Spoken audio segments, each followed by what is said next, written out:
స్వామీజీలు ఆధ్యాత్మిక బోధన చేస్తుండాలి.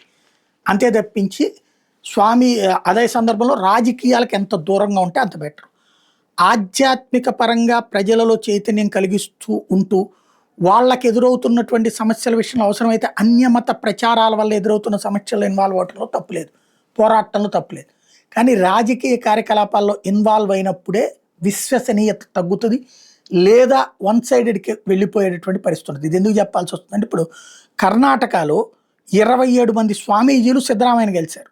ఏది నిన్న డీకే శివకుమార్ టేకప్ చేయలేదు కదా, ఇంకా ముఖ్యమంత్రి ప్రమాణం చేయాలి. సిద్ధరామయ్య ఇప్పటికీ టెంపరీ ముఖ్యమంత్రిగా ఉంటాడు, రిజైన్ చేసినా కూడా. ఆయన గెలిచి ల్యాబింగ్ ఎవరి కోసమో తెలుసా? జమీర్ అహ్మద్ ఖాన్ అనేటటువంటి వ్యక్తిని డిప్యూటీ సీఎం చేయమని.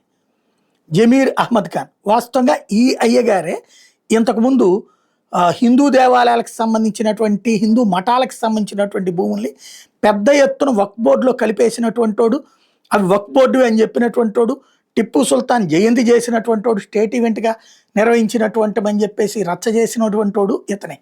అతని కోసం, ఒక ముస్లింలకు సంబంధించినటువంటి నాయకుడి కోసం 27 మంది స్వామీజీలు వెళ్ళి సిద్ధరామయ్యను గెలవడం అన్నటువంటిది వింతగా అనిపిస్తుంది.